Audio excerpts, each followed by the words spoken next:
콘텐츠 산업이 발전하면서 창작물에 대한 권리 보호가 강화되고 있습니다. 저작권 분쟁은 점차 국제화되는 추세이기도 한데요. 글로벌 문화 경쟁 시대를 맞아 콘텐츠 산업에 있어 저작권 보호는 필수 요소이자 없어서는 안 될 안전장치입니다. 문화융성을 위한 저작권 보호의 중요성, 한국저작권위원회 유병한 위원장과 함께 얘기 나눠보도록 하겠습니다. 어서 오십시오. 안녕하십니까. 자, 해를 거듭할수록 국내 저작권 침해 사범 수가 늘어나고 있습니다. 참 안타까운 일인데요. 요즘 그 스마트 기기로 인한 그 저작권 침해가 좀 심각하다고 들었습니다. 예, 그렇습니다. 우리는 지금 아시다시피 스마트 디지털 혁명, 또 초연결 사회에서 살고 있는데요. 대표적인 싸이의 강남 스타일이 유튜브라는 새로운 플랫폼을 통해서 전 세계로 급격히 확산됐듯이 이 스마트 기기를 포함한 새로운 디바이스 또 기술 발전은 유용한 툴로서 작용도 합니다만 그만큼 쉽게 불법 컨텐츠의 유통이 원활해지고 빨라서 이에 대한 대처가 매우 중요한 시점이라고 할 수 있습니다. 대표적으로 저희가 작년도 스마트 기기를 통한 저작권 침해 실태를 조사한 바에 따르면 스마트 기기를 통해 불법 복제의 컨텐츠를 이용한 것이 2011년도에 14.9%에서 작년도에는 20% 이상 상황에 증가한 것으로 나와 있습니다. 그만큼 매우 이 스마트 기기가 컨텐츠 침해를 또 불러오는 요인도 작용하고 있습니다. 최근 들어서 급증한 저작권 침해 사례 어떤 게 좀 있을까요? 소위 이제 SNS, 특히 폐쇄형 SNS를 통한 침해가 매우 늘고 있습니다. 그래서 잘 아시는 카카오 스토리 같은 그러한 곳에 영화 포스터를 게시하고 또 해외 불법 사이트에 연결해서 스트리밍을 통해서 영화나 방송 이런 콘텐츠를 불법적으로 시청하게 하거나 또 복제물을 본문에 직접 또 연결해서 지인들에게 전파하는 방법도 유행하고 있습니다. 특히 이러한 정보는 카페나 블로그 이런 온라인 폐쇄형 커뮤니티를 통해서 매우 은밀하게 또 확산되고 있어서 접근과 단속도 쉽지 않고 또 이 링크 정보만을 공유하기 때문에 저작권 판단, 침해 여부에 대한 판단도 쉽지 않은 실정입니다. 그리고 이러한 일반적인 유형 외에 특히 일반 국민들께서 모르고 피해를 보시는 경우도 많은데요. 최근에 폰트 파일의 저작권 문제가 심합니다. 우리가 흔히 글씨체 자체는 저작권 보호 대상이 아닙니다만 글씨체가 컴퓨터에서 구현되게 글자체로 구현되게 하는 파일, 폰트 파일 자체는 이것을 무단으로 복제하거나 또 전송할 경우에 저작권 침해가 되는데요. 이로 인해서 법무법인 등을 통해서 무차별 고소를 당해서 이로 인한 피해자 모임이 구성되어 있을 정도로 굉장히 광범위하게 피해를 보고 있습니다. 따라서 이 부분에 대해서 문화부나 또 저희 위원회에서 이 폰트 파일 바로 알기에 대한 여러 가지 안내를 하고 있기 때문에 저희 위원회 사이트를 통해서 관련 내용을 참조하시고 잘 대처하시면 좋을 것 같습니다. 방금 폰트도 말씀해 주셨는데 우리 국민들이 흔히 생각지 못하는 이런 부분도 저작권 침해다라는 게 또 있다면 좀 소개를 해주시죠. 사진도 그렇습니다. 저작권은 인간의 사상과 감정을 외부로 표현한 창작물을 말합니다. 굉장히 광범위합니다. 그러다 보니까 영화, 음악, 드라마 이런 것뿐만 아니라 사진, 건축, 연극, 도형 모든 것이 다 포함될 수 있는데요. 심지어는 영국의 유명한 작가인 뱅크시라는 작가의 낙서조차도 건물에 세워진 낙서조차도 저작권이 이제 인정. 특히 이제 동일성 유지권이라 해서 그대로 지켜져야 되는 건물을 철거하고 싶은데 이 낙서가 있어서 철거하지 못하는 상황도 발생한 적도 있습니다. 그만큼 이제 여러 광범위하게 저작권이 인정이 되는데 일반 국민들은 저작권이라 하면 보통 어렵고 또 복잡하고 또 좀 구속하는 것이라고 생각하는 경우가 많아서 저작권 침해에 대해서는 많이 생각해 보지 않고 이용하시는 경우가 많습니다. 그래서 구체적으로 보면은 다른 사람이 촬영한 영상을 유튜브에서 이렇게 내려받는 것은 관계없습니다만 이것을 다운받아서 자신의 영상으로 올리는 것은 저작권 침해가 될 수 있습니다. 공공장소에 트는 건 어떻습니까? 그것도 문제가 됩니다. 그건 일반적인 저작권 침해가 될 수 있고요. 그리고 특히 신문 기사를 캡처해서 많이 무단 복제하는 경우가 많습니다만 이 신문 기사 전체를 이런 식으로 복사하는 경우에는 무단 전제 및 그 재배포의 금지 원칙이 입각해서 예. 저작권 침해의 대표적인 사례가 될 수 있습니다. 그래서 합법적으로 신문 기사를 스크랩하기 위해서는 기사 내용 중 일부분만을 이용하고 또 기사에 추가적으로 자신의 의견을 덧붙인다든지 또 그 링크 정보를 분명히 해주고 출처도 명확히 적시를 해주는 것이 필요합니다. 국민들이 저작권을 바라보는 그러한 범주와 또 저작권법상 전문적인 범주가 이 갭이 좀 크기 때문에 궁금하신 부분이 있으시면 위원회 상담 전화를 통해서 상담을 하시면 저희가 성심성의껏 상담 전화가 2609개 0069. 예, 그렇습니다. 2609개 0069로 전화하면 언제든지 지금 말씀하셨던 유형별 저작권 침해 사례들을 다 확인할 수가 있을 것 같습니다. 잘 활용해 주시면 감사하겠습니다. 자, 일각에서는 이런 얘기도 있습니다. 저작권 보호에 치중해서 창작물의 저변 확대를 저해한다 이런 지적도 있습니다. 어떻게 보십니까? 물론 그렇습니다. 그 시라든지 문학이 대표적으로 저작권 보호가 안 돼서 오히려 창작의 기반이 약화된, 즉 시집을 누가 요새 최근에 잘 안 사보지 않습니까? 그렇죠. 그런 경우도 있습니다만 반대로 저작권 보호에 너무 또 치중하다 보면 역시 이용이 안 돼서 창작물의 저변 확대에 지장을 초래하는 경우가 있습니다. 대표적으로 지금 날씨가 추워서 연말이 다가오는 것을 알 수가 있는데요. 연말 분위기를 한층 고조시켜주는 것이 이제 과거에 캐롤송이었지 않습니까? 최근에 캐롤송 잘 못 들으시지 않습니까? 그 문제도 역시 저작권 문제가 원인이 되고 있고요. 또 유사하게 대형마트에서 저작권료 문제가 있기 때문에 최근 유행하는 노래가 아니라 과거에 또 저작권이 만료된 클래식만을 틀어주는 경우도 있습니다. 또 이북이 활성화의 어떤 그 장애가 되고 있는 것도 바로 저작권 문제가 아닌가 생각이 됩니다.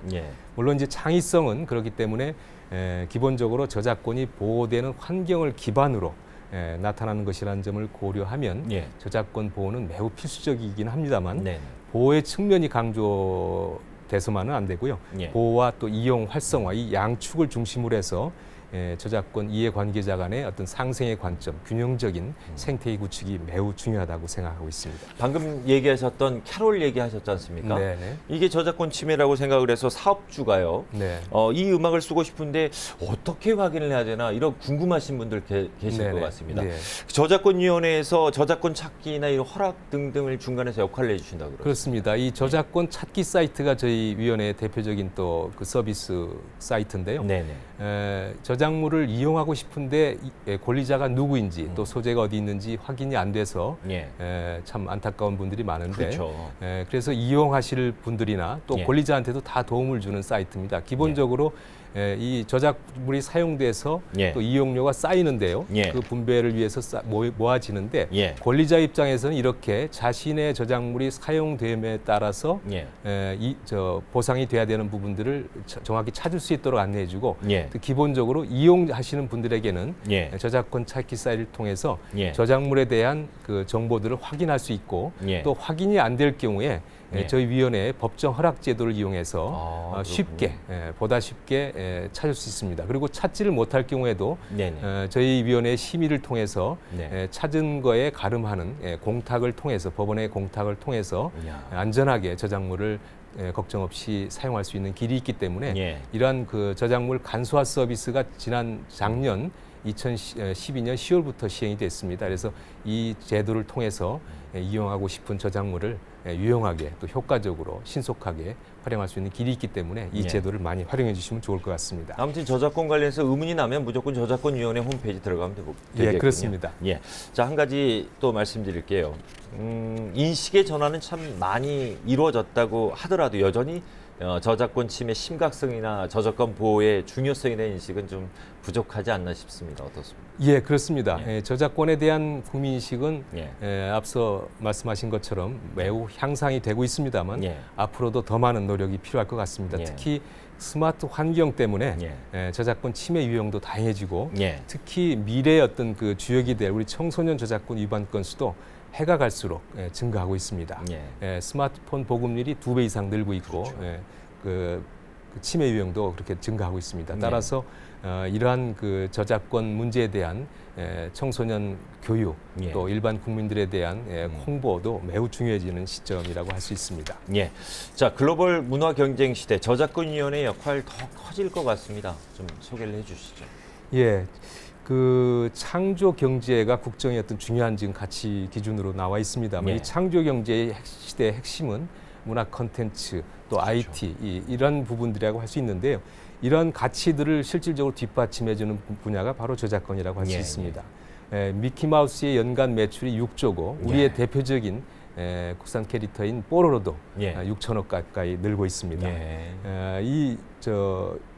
그리고 이제 그 영국 같은 경우에 대표적인 창조 산업의 어떤 그 효과를 본 나라 중에 하나로 잘 알려져 있지 않습니까?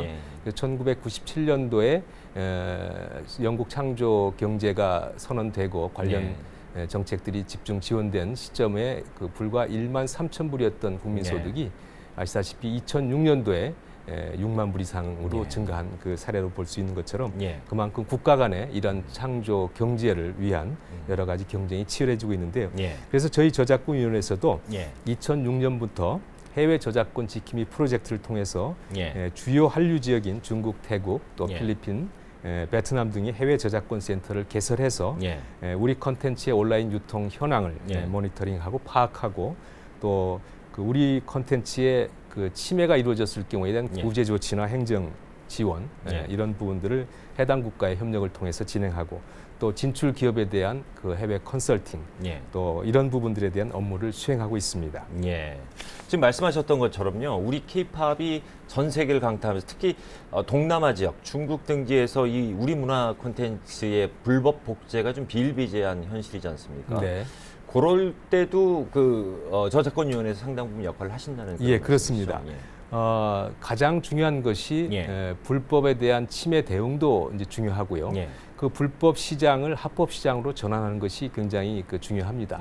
그래서 그 합법 시장으로 전환할 때 필요한 것은 해당 국가의 한류가 굉장히 활성화되어 있는 지역 국가의 그 기본적인 그 저작권 보호 시스템이라고 할까요? 그런 부분들이 굉장히 중요하고 그 다음에 우리 콘텐츠가 해당 국가의 유통 시스템을 통해서 정당하게 보상을 받고 또 대우를 받는 그런 그 체계가 굉장히 중요한데요. 이것은 해당 국가와의 어떤 협력을 통해서 법제도 유사하게 되고 또 유통 시스템도 긴밀하게 유사해지는 것이 필요합니다. 이래서 민간 부분끼리의 그런 유통에 대한 저작물 유통에 대한 그 협의가 굉장히 중요하고 그래서 저희 위원회가 그런 활동들을 집중적으로 하고 있습니다. 그러니까 예를 들면 중소기업 같은 경우에는요, 불법 복제물이 지금 뭐 동남아에서 횡행하는데 그 문제를 해결하기 위해서 골치가 아픈데 그러면 저작권위원회를 통해서 도움을 받을 수가 있나요? 그렇습니다.